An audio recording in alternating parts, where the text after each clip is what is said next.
mítico lugar.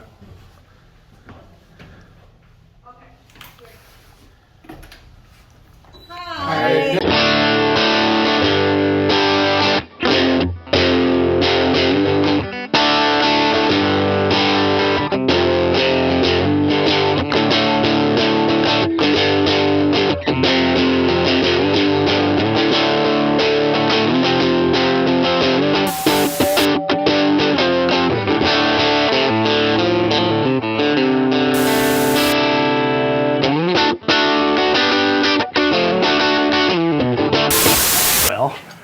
Welcome to our production floor. Excellent. Tech-21 NYC, right here in wonderful Clifton, New Jersey. Come check it out. So I just happen to be setting up a product right now. We're going to be building some PSAs, which are awesome. Everyone should own one. So yeah, this is the floor. This is where we prepare our boards. Come on in. Everything's done by hand here. We don't have any machinery, no assembly lines per se and stuff like that. So the boards are prepared by hand by each one of our assemblers. Putting on various components, battery snaps, maybe the hybrids, some boards require a pot and the jacks. Those are GT2s, by the way.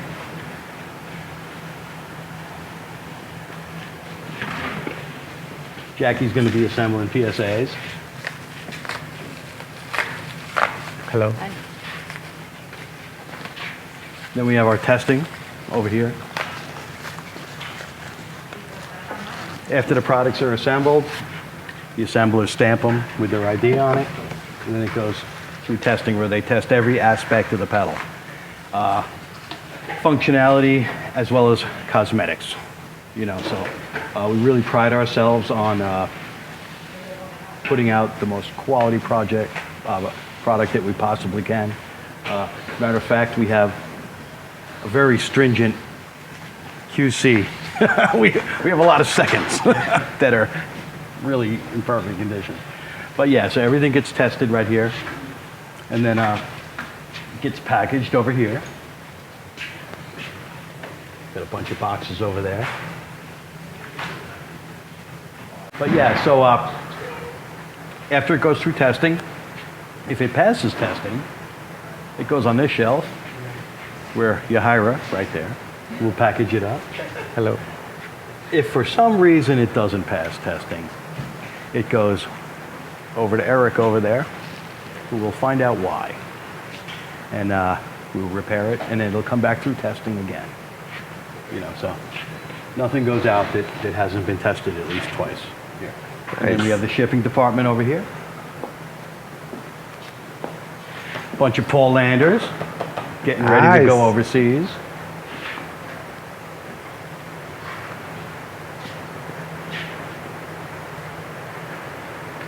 More assemblers over. Oh, Getty racks.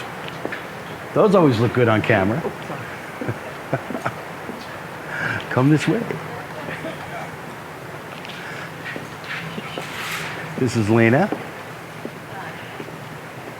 Building Get 2112s.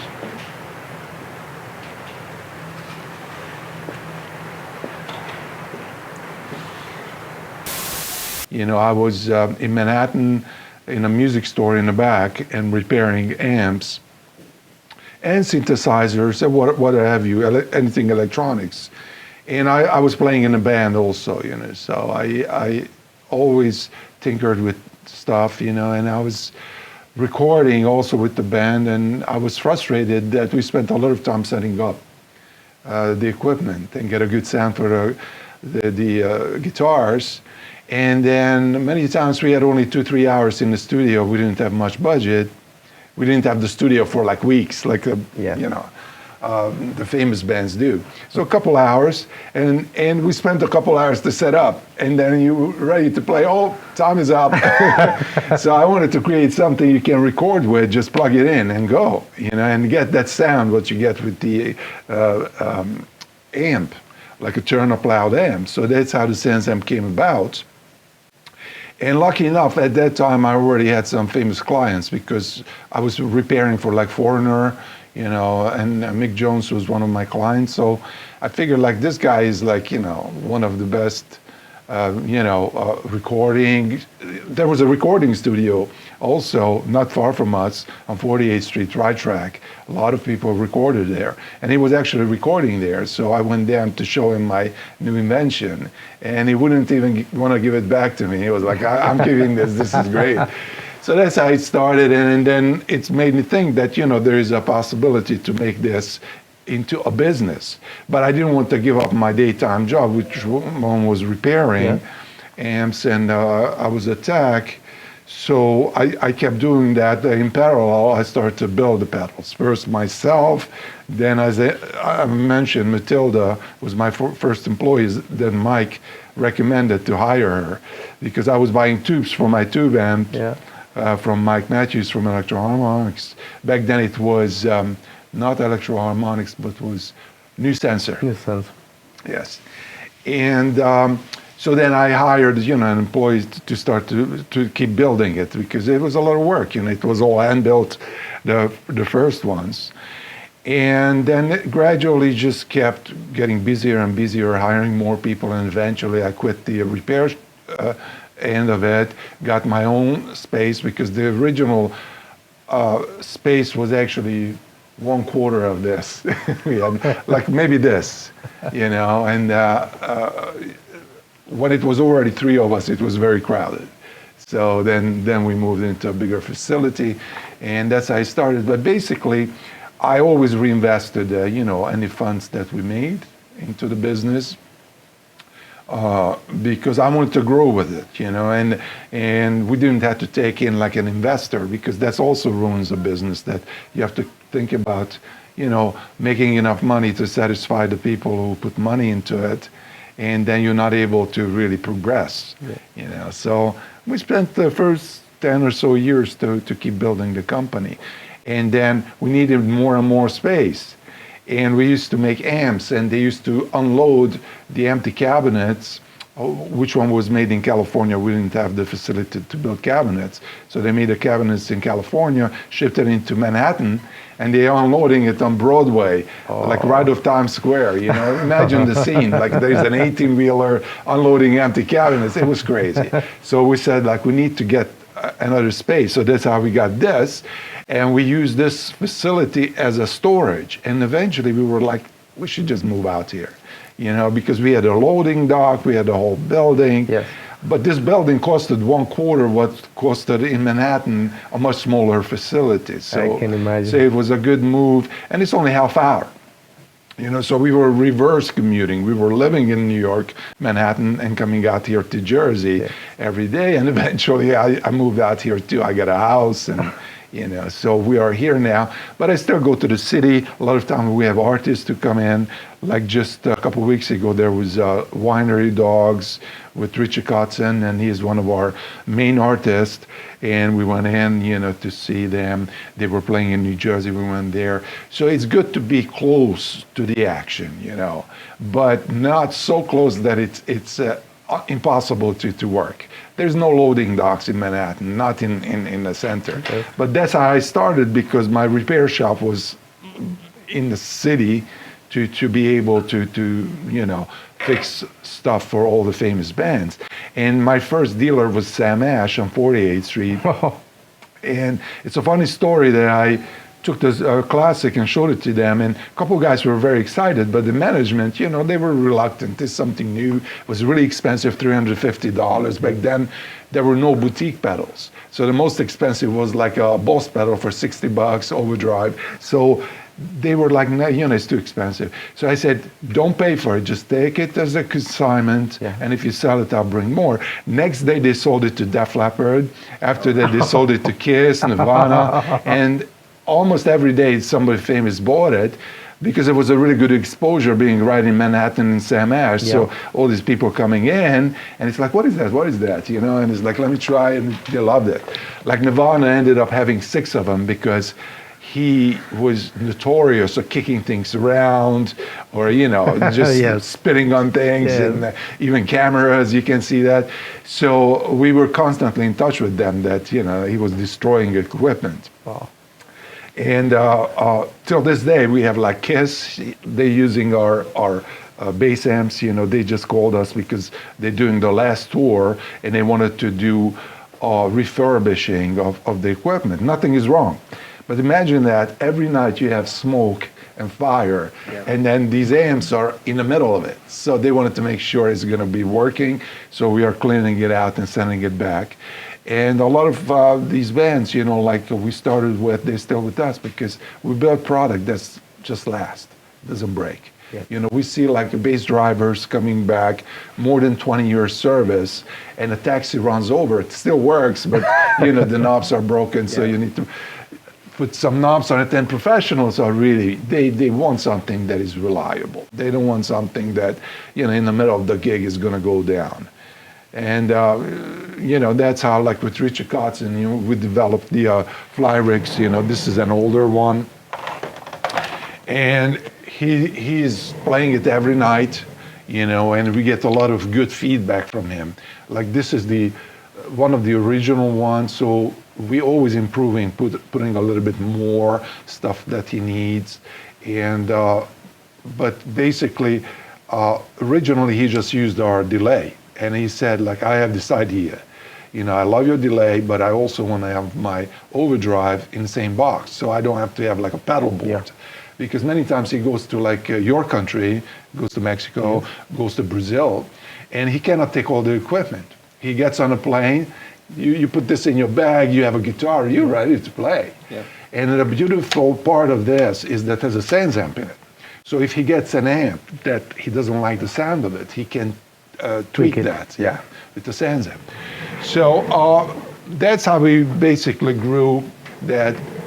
With the artists, we got a lot of feedback, and then we developed product from them with the feedback. And also, we get warranty cards from the customers, and they tell us, oh, I like this, but I'm not so crazy about this, or I'd like to see these kind of features.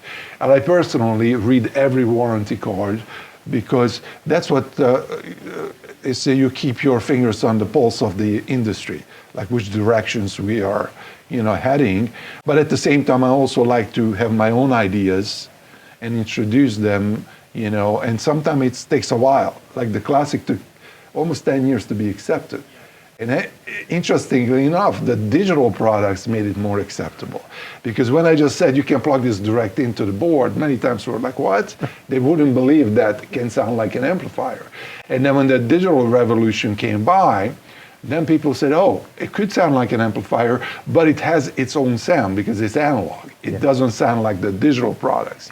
You can always tell a digital product because it has like a different sound to it. It's more flexible, you can do more things with it, but it still is not as warm as analog. It's just like a tape recorder, analog tape recorder. It's a pain in the butt because, tapes are expensive and all that, but it has its own sound. So a lot of time people, what they did digital recording and they mastered it down to like an analog tape. Or now, vinyl is a big thing. Yeah. People want to hear the vinyl because it's analog. So we kept it analog and we kept going. We have some digital things, but that's not our main thing, and I think people really appreciate that and they can see the difference. So especially with like a bass product. I know on bass, you don't need a million sounds. So that flexibility that the digital can give you is really lost on bass players. They need one good sound. And what's beautiful is that bass sound is all across the different styles. Like, for example, I know in Mexico you have like the mariachi band, but many times they use electric bass because it's more audible. And it's not a Mexican band, but you probably know them, Gypsy Kings from France, but they sing in Spanish. And they used our bass driver as well because it gives them a full sound, And many times you don't see these things because it's on the floor or behind the stage. But what I'm saying is that same bass driver exists in a heavy metal band, and then it is with the Gypsy Kings Yes. or a country band. So it transcends many styles. And we always wanted to build product like that. We didn't want to keep it like, just one particular genre. Like, oh, it's just for heavy metal, because music is, should be everybody's, everybody, should have their own choice and style, and you don't want to, make a product that fits only one style, because like an amplifier, a good amplifier like an Ampeg bass amp can be used for any style, reggae, metal, country. Pop. Yeah, pop. So if you can do that, then you have a much bigger audience. Yeah. Of course. Yeah. So that's in short, that's our story. And then we have the great artists that we ended up working with, like Geddy Lee also. We just find out through management that he was using our product in a studio, and then eventually live, and then we just wanted to, work with him, and then we started to work with him, and we created new products, because he had a whole rack of product when he used to go on tour, and his technician said, like, could we put everything in just one so it would be so much easier? And because they also have gigs sometime, like he did, like the Rock and Roll Hall of Fame introduction for Yes. And he was actually playing bass with Yes, because unfortunately we lost Chris Squire, who was the bass player for Yes. And he doesn't want to take that whole fridge, so he just ended up taking one of these, rack that we created for him, and he sounded amazing. So it is because direct input from the artist that we can create the product like custom made. It's almost like a suit that, he says, I want this and this and this. Then that suit can go into like a shop, and then everybody can buy it. And that's what people do. Like Michael Jordan has a sneaker, It's not just for him, it's everybody else, but he has an input on it. So I think that's what makes it unique, the products, when you have an artist that you respect and they put their input into the product. This is Lang. Hi. Hey. Assistant engineer / tester / chef. He does it all. He's a very good chef. He's in charge of our once a month food days. Yeah. We're due for one, Lang. Where we put the switches on, the chassis. Everything's done by hand. That way you got it in your hand, you could see. It's quality. Quality is number one. So. It's amazing to see. Flyrake 5 chassis. You told me when we were about to start that it's going to be a short tour, Yeah. and I couldn't believe it. I can't believe it. I still can't believe that these amazing products that have been in the business for years, 32 years, and a bunch of pedal boards around the world, Yeah. in small and huge stages, Well, are made by him. amazing products made by amazing people. Honestly. That's true. Yeah. 18 years, 15 years. Yeah, they've all been 15 here years. for a very Yeah, long time. it's just, it's a family. We're a family. Yeah. And nobody's cutting corners, and everyone feels like they're part of this family. Right. That's what's so great about it. And that was the whole reason why we never went overseas. We did price it out a couple of times, and yeah, it's a lot cheaper, but you don't have the same control over the quality. Yeah. And since that's the number one thing, that's why we want to do it here. Especially if we encounter any kind of little blips, or issues, we can address it immediately. Of course. It's not like we're going to get a shipment of, 5,000 units and they all have something wrong with it. Then what do you do? I think we've known it to happen to people, It's like, we don't want to do that. We don't want to be that company. is up. So, That's great. yeah. Yeah, that's great. What was your first pedal you made? The SansAmp? Yeah, the classic, The this classic one. one. This was the first one. This is the first one.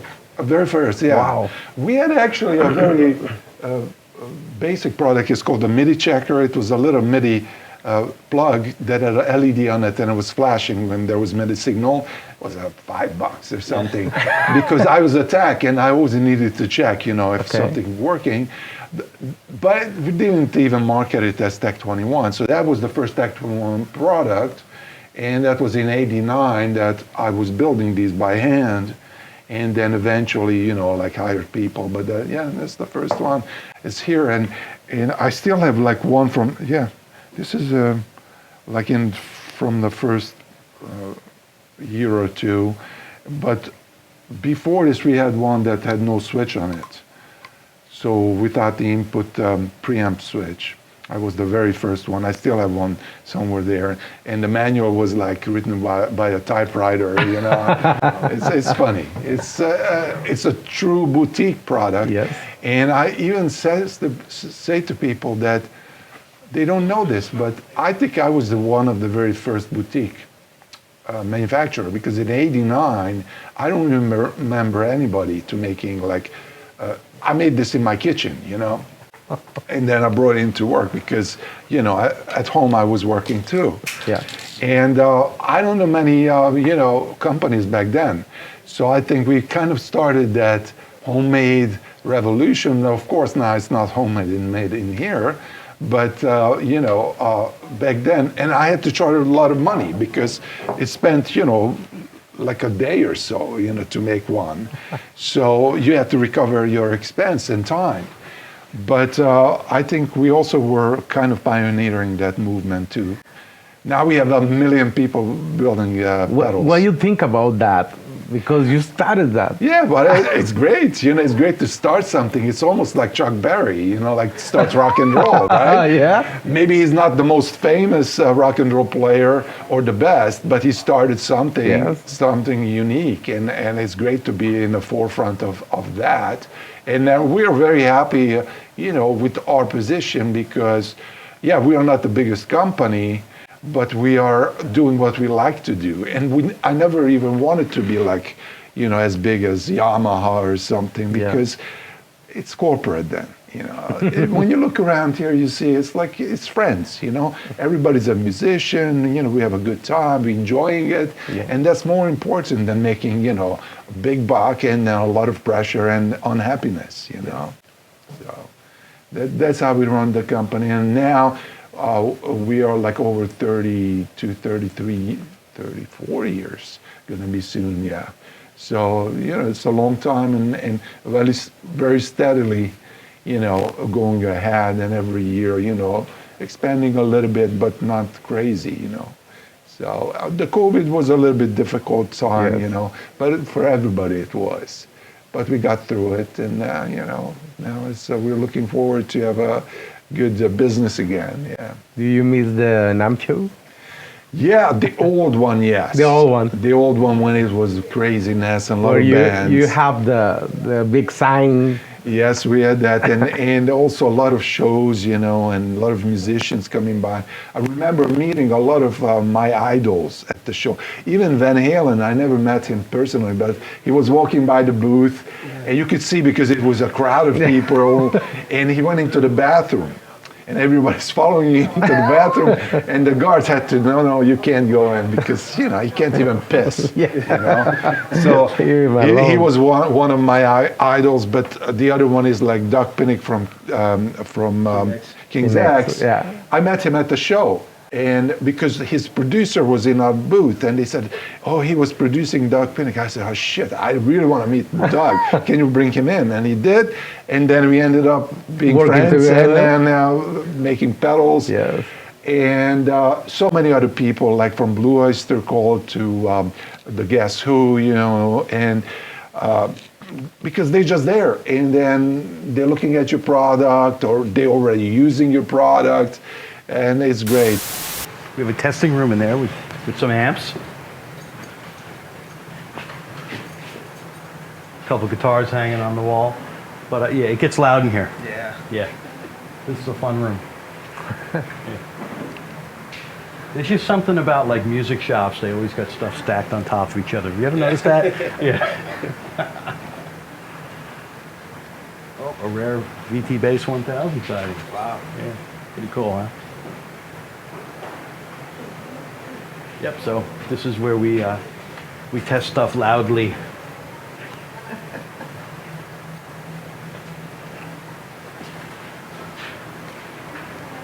And you have Eric, our master repair technician.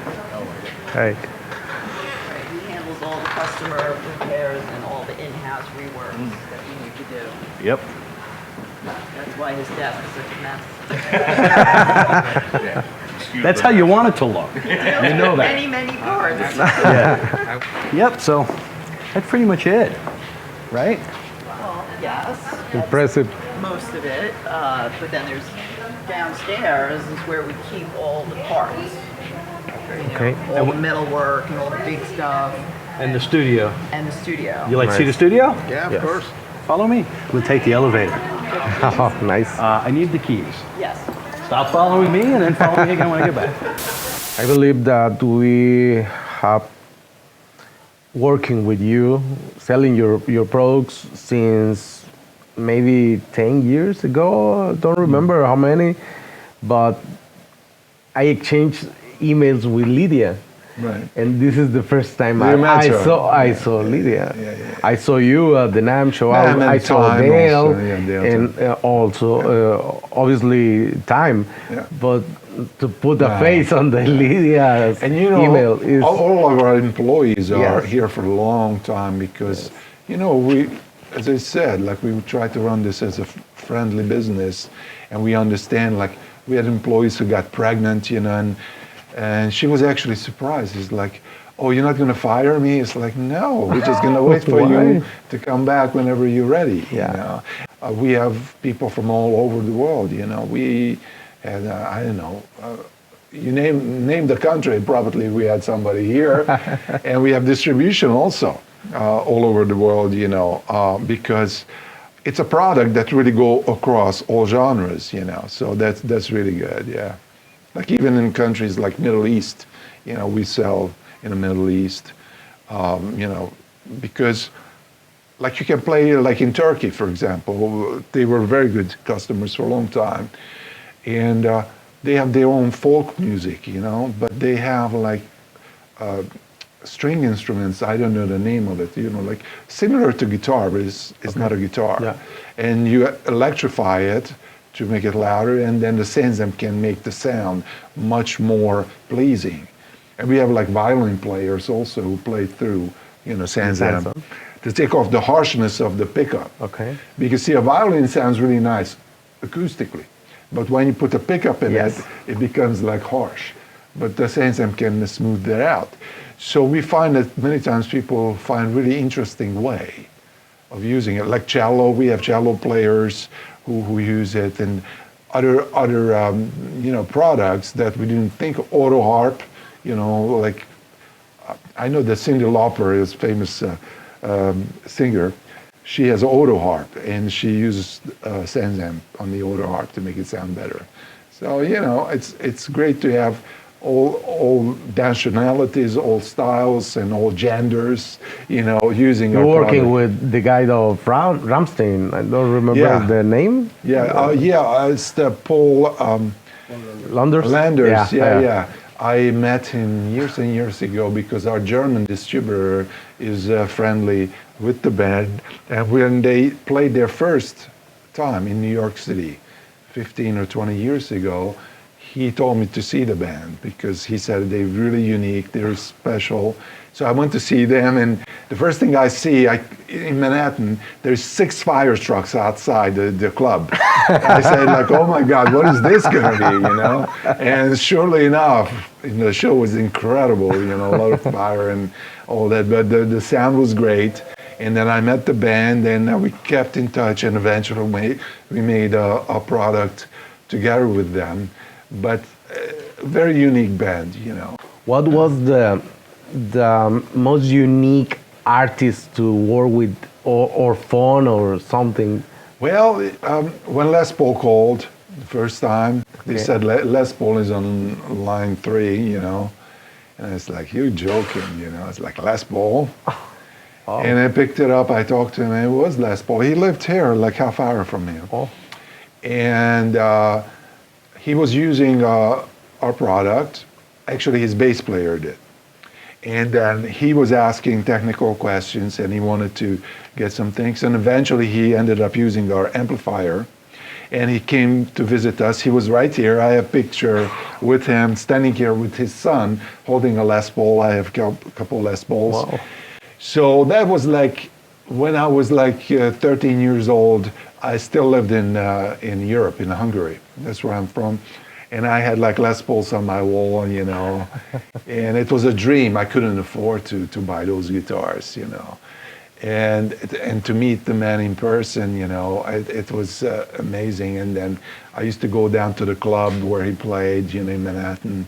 And I'm there, and Ace Frehley from Kiss comes in, you know. Then Randy Bachman from Bachman Turner Overdrive on Another Day. He had all these big stars coming to pay visit him because he was the original electric guitar player, you know. The guys from the Stones, you know, came down, then Led Zeppelin, you know, like, because that's Les Paul, you know, Yeah. like you don't get much bigger than that. The other one is Jim Marshall, Yeah. that I had the fortune to meet him at the NAMM show, you know, and he was a very gracious, very nice guy. But these are like names that is beyond like a person. It's just like, if you're in the music business, Of course. I never met Leo Fender, but that's another name that I have the highest respect for, because what he was able to accomplish, you know, and the products that he built, they still work. I mean, I have one here, it's 1965 Strat. It's the best sounding Strat there is. It's beautiful. 65? 1965. And you can play any other year. This is the best year. Because see what Leo did, he made it, you know, 10, 15 years earlier. Every year he improved it too. So it became better and better. I had a couple of different ones, and when I got this one, I was blown away. This is the best. That was right at the time he already sold to CBS, but this is a transition year, so it's still everything is the best, you know. And the same with the basses, you know, I have the P bass, the jazz bass. And as I said, I have the Gibsons, also Rickenbacker. This is a 73, it's a beautiful piece. So these people who created these products are like my idols, because they really created something lasting. It's not just a piece of electronics, but it's an art, piece of art, you know. So Les Paul called also. I had like Billy Gibbons when he called, you know, and he has this really deep voice. You know, Andrew, you know, like how about this? How about he was using some of our product. Then Joe Walsh, you know, when he called, like all these people called, you know, me, and I was just I couldn't believe that, you know, I'm talking to these stars. And I remember I went down to see Michael Schenker in the studio because they wanted to try our products, and I met him. He was one of my idols as well, you know. And I know I haven't met Ingve personally, but he's using our product on his bass. I know this from his keyboard player. You know, he has several keyboard players, and all the bass tracks he plays himself on the records, and he's using a SansAmp on the bass tracks too. So all my idols, basically, I got hold of, you know, man. except like Jimi Hendrix, because he died too soon. Yeah. You know, he was one of those idols as well. And AC/DC, you know, like we sold several products to them. And as you mentioned, Rammstein, you know, they have a very unique sound. Metallica, you know, we saw them several times. And when they got the new bass player, they told him what to buy, and he had to get the XXL. That was the distortion that Jason used before, and then they wanted to keep that sound going. So they told, what's his name? Robert Trujillo. Yeah, Robert Trujillo to get the XXL. So Jason use the XXL on bass as wow. a distortion. Yeah, Wow. yeah. And then Pearl Jam, you know, like they called us because he actually uses Doug Pinnick's head, the Doug 1000. Yeah. And then there was some technical things that we needed to do, but Pearl Jam is another one, and the bass player is really one of the best living bass players, you know. So yeah, a lot of people, you know, that we were able to talk to, and many times it's they got our product in the store, and then they called us because they wanted to expand on it or wanted to know something, or sometimes servicing, you know. As I said, like real pro bands, they many times service products that doesn't even need servicing. They just want to make sure they're going on a new tour that everything is 100%.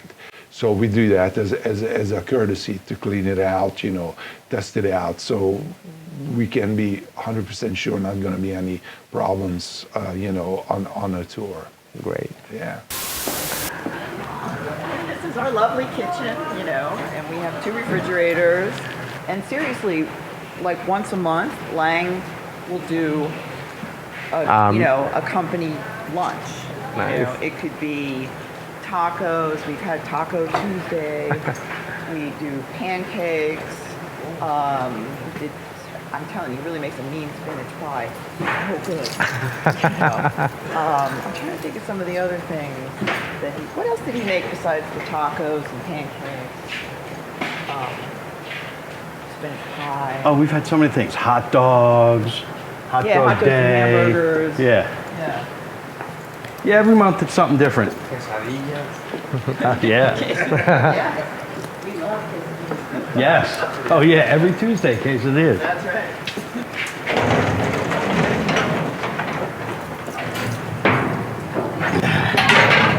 Come on in, fellas. Watch your step. Wow.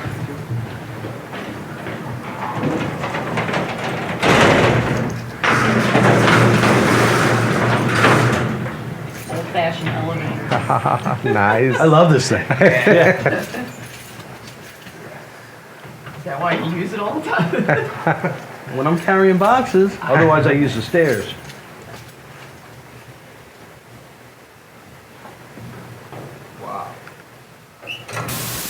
So it's very difficult to pick a product, you know, out of this big offering, you know, which is the best product for me. Like with the wine, what I figured out is what I need to do is actually buy the wine and have a meal and just have that wine and then see how you felt, how you liked it, and then next evening have a different one. And just concentrate on that. Yes. Instead of having 4 or 5 in front of you, and same with the pedals. You put 4 or 5 and it's like, yeah, this one is a little more mid-range, but this one is like cuts through, but it's so hard to tell.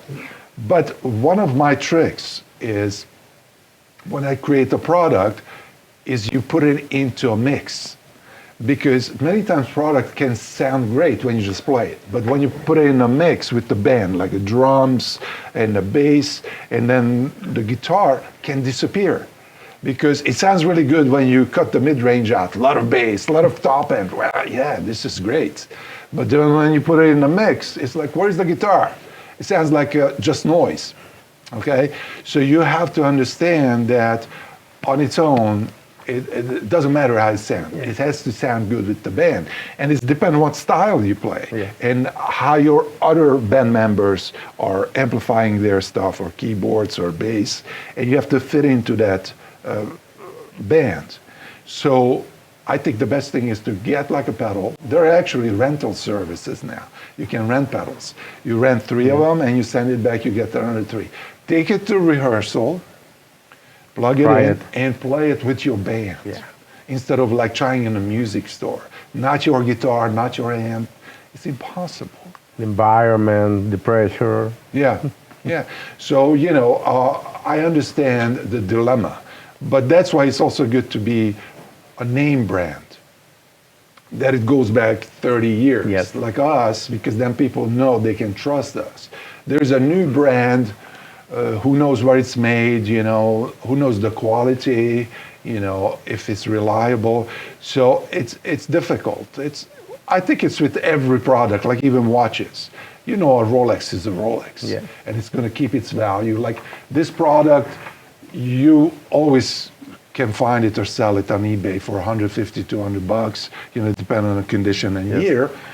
And it's been around forever. So it's not like you're throwing your money away, that you buy something that, that looks good, and then when you decide to sell it, like you don't get anything for it. Nobody wants it because it's a no name, no brand.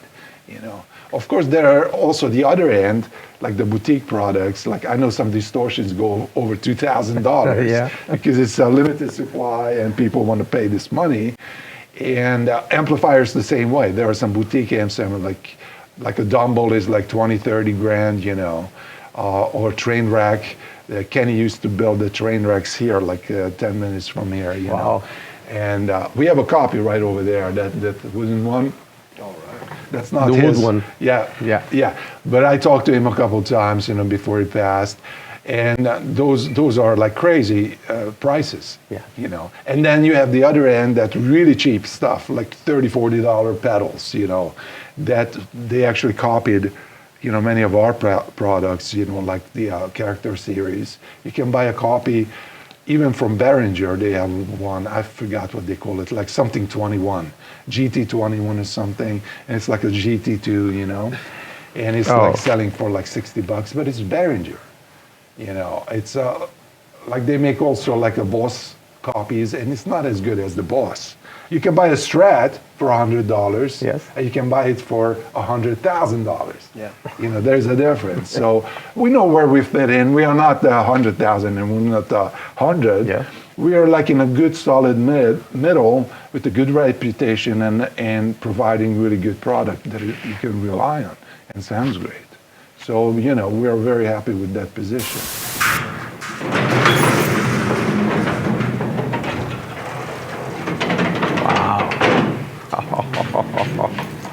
Ta-da!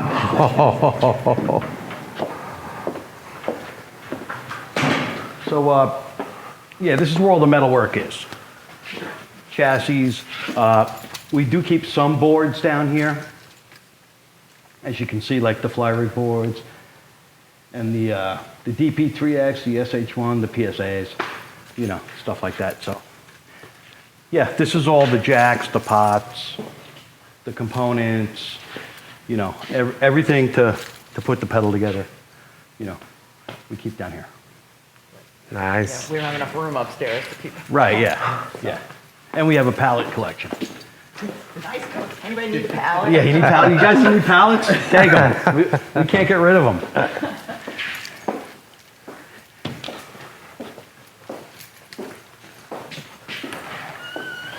This is where we keep crap. Right. Old records, old electronics. So this is where we do the videos. Nice.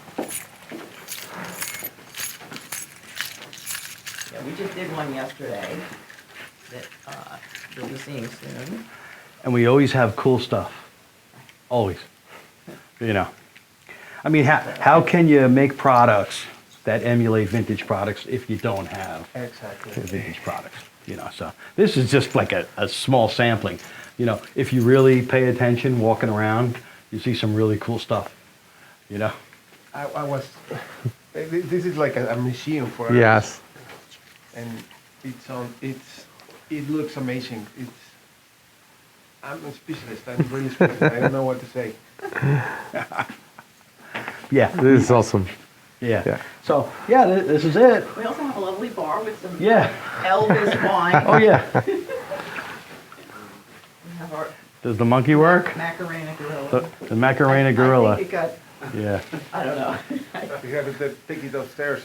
Where is he? Is that it? Yeah, I don't know. He's not working. I think we took the battery out. Yeah. Back to Kissy. He got disabled.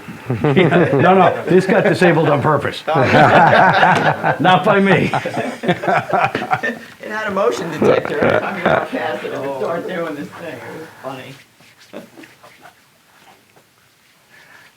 Yeah, so this is where we do the videos, and we're always Nice. moving stuff around and changing stuff Yeah. and hanging lights, moving lights, putting up brick, you know, doing a whole different Changing bunch of stuff. curtains, you know. Yeah. But yeah, it's an ever-evolving Yeah. studio. Thank you very much for taking the time to show us. Sure. It's my You pleasure. know, we're proud of the job that we do, like, you know, considering that we do everything ourselves, you know, and it's all hand done, you know, and it means a lot to us, you know, it really does. It's been a heck of a journey. I never thought this company would last more than a year or two, and it's like 30, how many years later? You Yeah, know, right. it's like, it's crazy. But I believe that has to do a lot with how you and Andrew approached it. Yes. Yeah. You know, I'm not in love with the term mom and pop mentality, Right. but it has that. Yeah. You know, Yeah. it's a caring, you know, about the product. Yeah. You know, and it's more about what's going out there than what's coming in Yeah, to a point. yeah. You know.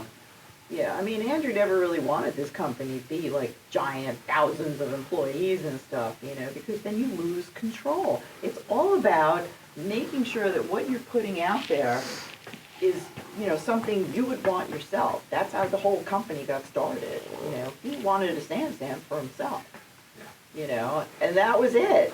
And so he started it, and, you know, he worked on it for like 10 years, and he finally nailed it. And here we are. You know?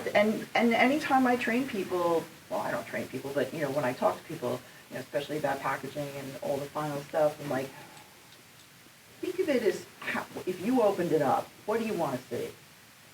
You know, it's not like slap it together and Yeah. just do this. It's never good enough, you know. Yes. It has to be great.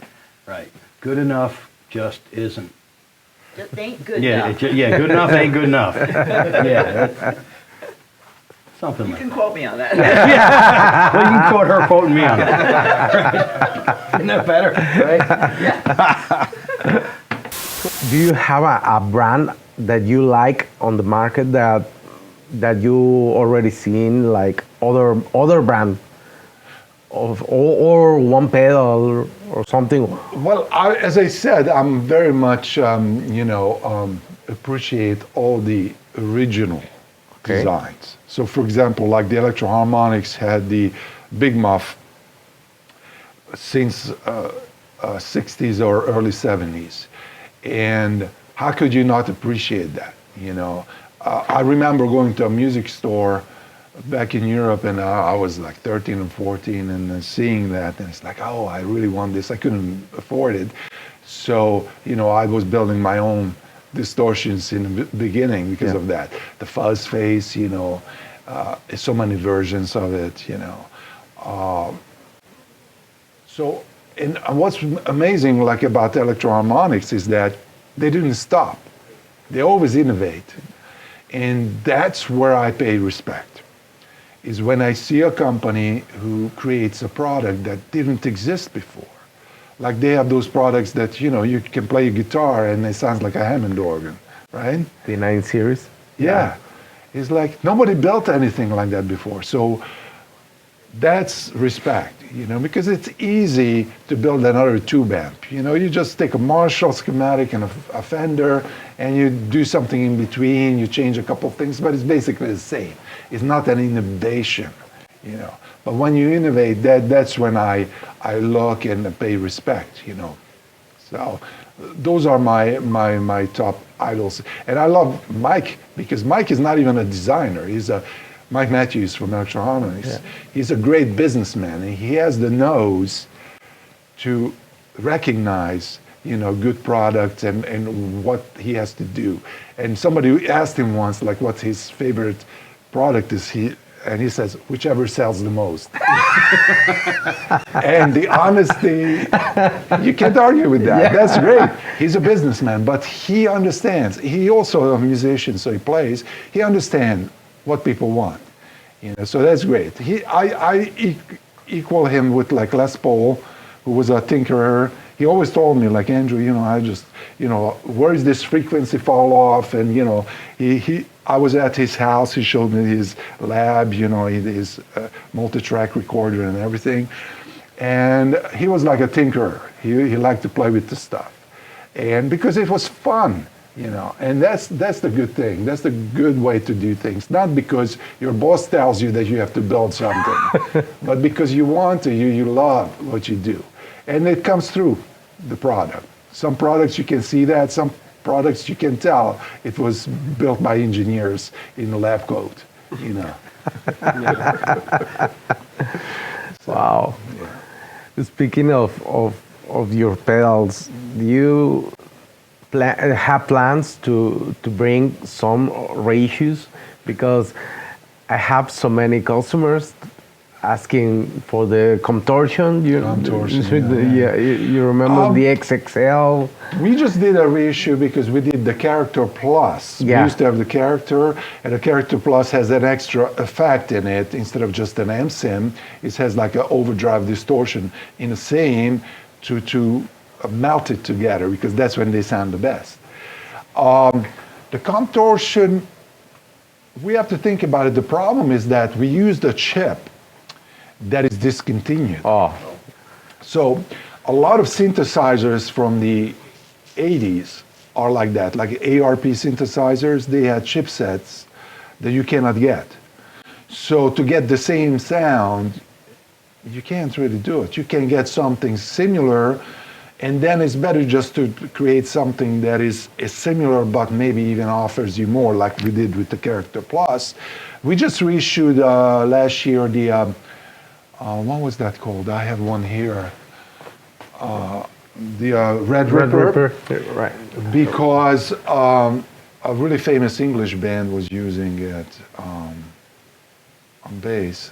It's a two-person band, and the bass player Royal Blood, yeah, and they mentioned it, and then all of a sudden everybody wants it, right? So then we reissued it and put it on eBay as you can put the deposit on it, and then we made a limited amount, and then we sold it out, and that was it. So if we do an original reissue, then we're going to do it probably that way, just limited production.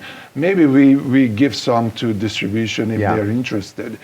But I find that usually reissues people interested, like a certain amount of people who really know this stuff, and after that, it's kind of like dies down. Okay. So you want to serve that, like right now I was just reading that article about Bad Monkey, The Bad Monkey. It went from like what, $60 to like 600 or 1,000. But I guarantee you, if they would reissue it, same thing would happen. They would sell a bunch, and then it would just die down. Yeah. So that's how reissues usually work that way. And interesting thing, we also distribute one product here in the U.S. I'm going to show you. You're probably not aware. It's right here. This is actually a synthesizer for bass. And the guy who designed this designed a Akai. Okay. I forgot the name of it. It was very famous, and same thing happened. Akai stopped making it, and it's cost thousands of dollars. So Muse is using this, And so the engineer asked Akai, can I just build this on my own? And he's from my country, from Hungary. So he started to build it, and he's selling it. And he asked me if, we would distribute it for him. So we are. But it's an interesting thing that it's basically a reissue of that Akai bass synth. And it sounds amazing, It has like 4 oscillators in it, and you can do all kind of things. And so there are products that when they come out, they don't get the recognition. Actually, even the Tube Screamer was like that. I remember when it came out, it was selling, and it's disappeared. And then Stevie Ray Vaughan was using it, and when he died, everybody was like, oh, I love his sound, like what was he doing? But it's not the Tube Screamer, it's the combination of the Tube Screamer into a Fender amp, and that's what we did with the Character series. We put them together to get that sound. Yeah. You're not gonna get Stevie Ray sound out of a Tube Screamer. That's basically a mid-range booster. That's how he used it. And then after that, it just went crazy because everybody was like, Tube Screamer, Tube Screamer, Tube Screamer. And a lot of people don't even understand how to use it and how to set it up. So it's very interesting in this business because a lot of time you have these magical things. You know, the people believe that, oh, I just need to get that thing and then I sound like this one. A lot of people buy it now because of Nirvana, you know, and they don't know that he actually ran into a Crest power amp and 412 Marshalls, and he was cranking the Crest, and this was a max. So he was pushing the whole line like crazy, and that's how you get the sound, you know. Just on its own, it's not enough. Okay. Many pedals work that way. You need to have the combination with the amp, like a fuzz face with the Marshall, or even like the Big Muff. Pink Floyd used the Big Muff into a high watt, and that's how you get that sound. Just on its own, the Big Muff, it doesn't have the sound, it has half of it. And you need to add the high other watt. half. Yeah. And most pedals are like that. You know, without the proper amp and the setup to set it up properly, they're not going to sound like what you expect. Like a fuzz face sounds terrible, like on a low volume. In your bedroom, you plug in a fuzz face into a Fender amp, let's say. It's just like, you know, but you plug it into a Marshall and you play it full volume, now it sounds amazing, you know, because the two interact in a way that it gives you that Jimi Hendrix sound, you know, so it's a learning curve. Yeah. When you're a guitar player, you start to learn guitar, but you also have to learn about equipment. And that's why we try to help them with the Character Plus to marry these pedals with these amps, and you can just plug it into even like these studio speakers, and you get the sound, you know, because you know, we figured it out how to interact the two electronics, and have, of course, the right guitar as well. Great, Andrew. Yeah. It was a great time meeting you, and we have really appreciate it. Thank you for coming by, and you know, thank you for doing you know, Thank you. the distribution. Thank you for your time. Yeah, sure. You know, as I said, I love doing this. I love doing the interviews too, because I'm able to convey a lot of information that helps people. Like, for example, what I told you, like, if you're trying to buy a pedal, try it with your band. Don't try it in a music store, because it's just not going to give you the same, you know, idea what is good for you. So I love to help people, because ultimately it's not about selling my product. You know, I know my product is not for everybody, but then people to find it, if this is for them, then I'm happy, you know. Like Geddy Lee find it, and he's happy with it, and he's using it. He could use anything, let's face it. He could use a mountain of amps, and he's not using any amps. He's just going direct. That's a testimony that it really speaks volumes about the product, that people who can do anything and they using our product. Or Richie Kotzen, you know how many people send him products all the time? I was at his house in California, and he has a separate little building in the back. He says, that's all the stuff, you know, like amps and pedals and everything they just send me, and you know, I don't have room in the house. You know, I just put it in the shed. He says, one day I want to put it on eBay, but I don't have the time. So, you know, guys like that who can use anything, and they using our stuff, that's great, you know. Wow. That's what makes me happy. And talking to guys like you know, who are believing the product, then it's time well spent. Thank you. Thank you.